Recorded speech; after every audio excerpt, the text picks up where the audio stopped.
बॉलीवुड और अंडरवर्ल्ड का कनेक्शन काफ़ी पुराना है। एक्ट्रेस मंदाकिनी दाऊद, छोटा राजन ममता कुलकर्णी और अब्बू सलेम और मोनिका बेदी के किरदारों की बॉलीवुड अंडरवर्ल्ड रिश्तों की सुनी अनसुनी कई कहानियां हैं। फिल्मी जगत में कभी डी कंपनी के नाम का सिक्का चलता था, अब यहाँ नए गुर्गों ने अपनी स्क्रिप्ट लिख दी है। नमस्कार, मैं हूँ मनिंदर प्रताप सिंह। देश की आर्थिक राजधानी मुंबई में दशहरे की शाम एक बड़ी घटना घटी जिसने पूरे शहर को दहला दिया। शनिवार देर रात एनसीपी के वरिष्ठ नेता बाबा सिद्दीकी की बांद्रा में उनके कार्यालय के पास गोली मारकर हत्या कर दी गई। बाबा सिद्दीकी का नाम महाराष्ट्र की राजनीति में दशकों से बड़े सम्मान के साथ लिया जाता रहा है। उन्होंने अपने कैरियर की शुरुआत कांग्रेस से की और लगभग 45 साल तक इस पार्टी के साथ जुड़े रहे। 3 बार बांद्रा से विधायक का चुनाव जीतने के अलावा वे 2004 से 2008 के बीच मंत्री भी रहे। राजनीति में लंबा सफर तय करने के बाद हाल ही के वर्षों में वे एनसीपी में शामिल हो गए, लेकिन बाबा की पहचान सिर्फ एक राजनेता तक सीमित नहीं रही। उनकी इफ्तार पार्टियों की चर्चा हर साल होती थी, जिसमें बॉलीवुड के दिग्गज सेलिब्रिटी और टीवी जगत के सितारे शामिल होते थे। सलमान खान और शाहरुख खान जैसे बड़े सितारे उनकी पार्टियों में शरीक होते और ऐसा कहा जाता है कि दोनों सितारों के बीच सालों की रंजिश भी बाबा इफ्तार की पार्टी में खत्म हुई। एनसीपी नेता बाबा सिद्दीकी की हत्या मामले में अंडरवर्ल्ड के एंगल से भी जांच की जा रही है। बिश्नोई गैंग की तरफ से एक फेसबुक पोस्ट में कहा गया है, ओम जय श्री राम जय भारत। पोस्ट में आगे लिखा है, जीवन का मूल समझता हूँ, जिस्म और धन को धूल समझता हूँ। किया वही सत्कर्म था जो निभाया मित्रता का धर्म था। ये पोस्ट शुभम लोंकर ने सोशल मीडिया अकाउंट से की है, जिसे पिछली साल फरवरी के महीने में महाराष्ट्र पुलिस ने अकोला से अवैध हथियारों के साथ गिरफ्तार किया था। इसी के बाद पुलिस की जांच में शुभम लोंकर का कनेक्शन लॉरेंस बिश्नोई गैंग से सामने आया है।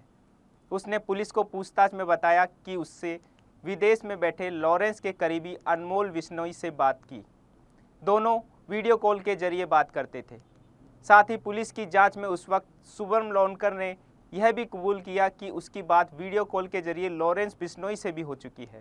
पुलिस कई एंगलों से इस मामले की जांच कर रही है। इस एंगल पर भी जांच हो रही है कि लॉरेंस बिश्नोई की आड़ में किसी ने निजी दुश्मनी तो नहीं निकाली। पुलिस इस केस में 3 एंगल से जांच कर रही है।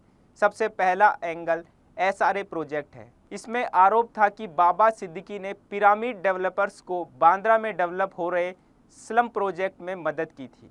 साथ ही इसमें 2000 करोड़ रुपए का घोटाला भी बताया था। इस केस में दूसरा एंगल बिश्नोई गैंग से कनेक्शन का सामने आ रहा है, क्योंकि बाबा सिद्दीकी को एक्टर सलमान खान का काफ़ी करीबी माना जाता है। साथ ही क्राइम ब्रांच सूत्रों के मुताबिक पूछताछ में आरोपियों को बिश्नोई गैंग से संबंध होने की भी आशंका जता रही है। सूत्र बताते हैं कि आरोपी पिछले 25-30 दिनों से वारदात के इलाके की रेकी कर रहे थे। बाबा सिद्दीकी हत्याकांड में तीसरा एंगल राजनीतिक रंजिश का भी सामने आ रहा है। एनसीपी नेता को 15 दिन पहले ही जान से मारने की धमकी मिलने के बाद वाई श्रेणी की सुरक्षा दी गई थी। मामले को लेकर विपक्ष सरकार पर हमलावर है। आमचे माजी मंत्री आणि राज्याचे एक उमदा नेतृत्व बाबा सिद्दीकी यांची हत्या काल करण्यात आली आणि पूर्ण महाराष्ट्र त्याच्यामधून हादरून गेला। म्हणजे सत्ता पक्षातलेही नेते आज सुरक्षित नाही। कालपर्यंत आम्ही सांगत होतो की शाळेमध्ये शिकणाऱ्या आमच्या 4 वर्षाच्या 5 वर्षाच्या मुली सुद्धा सुरक्षित नाही, महिला सुरक्षित नाही, राज्यातले लोक सुरक्षित नाही। पण आज सत्ता पक्षातलेही नेते आज सुरक्षित नाही, तर मग महाराष्ट्रातल्या जनतेची आज काय स्थिती असेल हे सगळ्यात मोठं उदाहरण कालच्या घटनेमधून स्पष्ट होते आहे। ऐसा की त्या संबंधीची असेलची खोलीची माहिती आमच्याकडे नाही आणि त्यामुळे इन्व्हेस्टिगेशनच्या स्टेजमध्ये ही मॅटर अतिशय गंभीर गुन्हा आहे आणि अशा काळामध्ये पूर्ण माहिती नसताना जेणेकरून इन्व्हेस्टिगेशनच्या यंत्रणेवर काहीतरी विफलपणा होईल असं भाष्य आम्ही कोणी करणार नाही।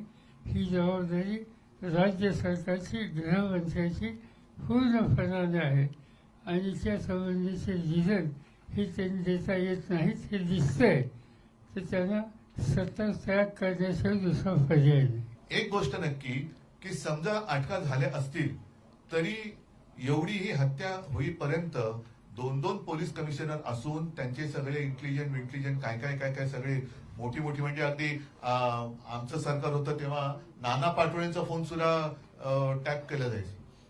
म्हणजे एवढं आमच्यावरती जेवढं लक्ष आहे तेवढं गुन्हेगारांवरती का नाहीये. गौरतलब है कि अगले महीने राज्य में विधानसभा चुनाव होने हैं। विधानसभा चुनावों को लेकर राज्य में सियासत तेज है। ऐसे में बड़े नेता की हत्या हो जाना कानून व्यवस्था की पोल खोलने जैसा है। इस घटना के बाद राज्य में कानून व्यवस्था की स्थिति पर विपक्ष सरकार पर हमलावर है। रुकते हैं एक ब्रेक के लिए, आप बने रहिए DC न्यूज़ इंडिया के साथ।